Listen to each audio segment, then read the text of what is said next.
Assalamu alaikum and a very good morning to honorable judges, respective timekeeper, teachers, and finally audiences. How are you feeling today? How's the weather today, mate?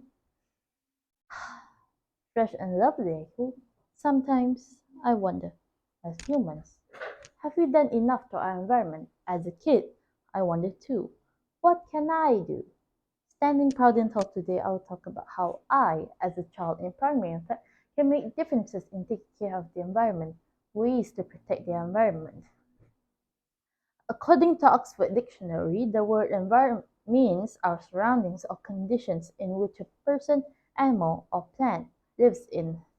And second, the natural world, the land, air, and water as affected by human activity.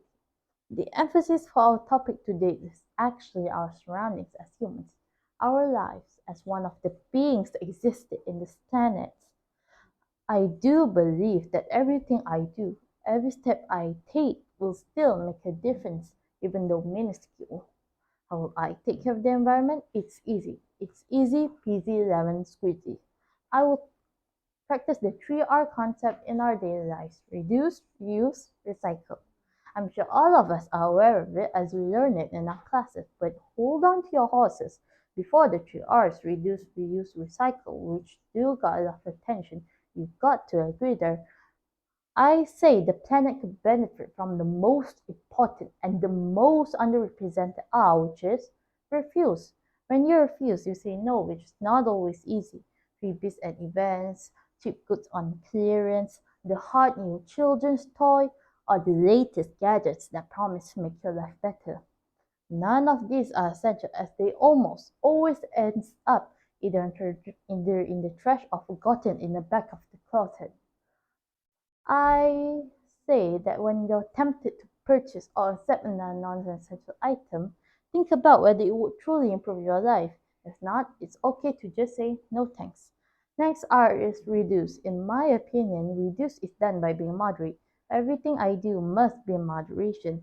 I will try to spend less money on buying items with plastic packaging and even toys.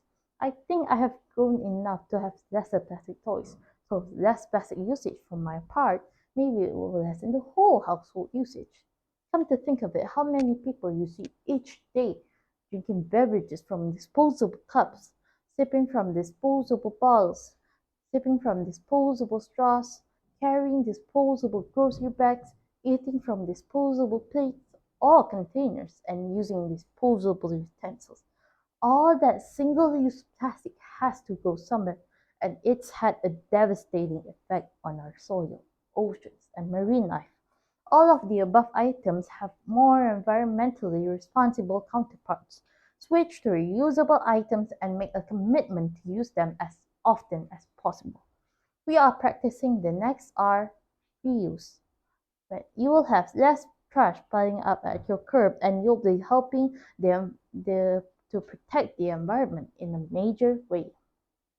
Every time I want to buy foods from the canteen, I can use plates instead of putting them in the plastic packaging. Furthermore, if I were to buy foods from a hawker stall, I can bring my own Tupperware to pack along. I can even encourage my mom to do the same. Did you know it takes over 700 gallons of water to grow enough cotton to make just one plain t-shirt?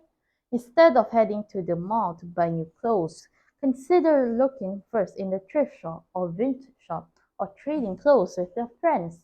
You can breathe into a new life in your wardrobe without wasting time. Precious resources needed to produce new clothing. Shopping secondhand also applies for many other categories of consumer goods. Children get Get creative with your useless or unwanted items by upcycling, basically turning trash into treasure. Creating something new such as artwork, toys, or jewelry is both satisfying. One of the best ways to protect the environment. Not only does it keep it out of the trash, it can prevent having to purchase new items which require lots of resources to produce. Children love making things, so instead of heading to the craft store, check out your recycle bin first and let their imagination soar. If you can't refuse it, and you can't rot it, and you can't reduce it, and you can't upcycle it or reuse it, then it's time to turn to the final R, recycling. Educate yourself on what can and what cannot be recycled in your bins at home. Throwing the wrong items in the recycle bin can result in an entire load being rejected, which means back to the landfill. We also learned it in our daily observations as we went to government facilities, schools, malls, clinics. The three colored bins, brown, blue, and orange. Brown is for glass, blue is for papers, and orange is for aluminum cans and plastic bottles. There's still a lot we can be said with topic. However, we don't have the time. We do not inherit the environment from our ancestors, but we merely borrow them from our children. With that, I bid my goodbye. Thank you.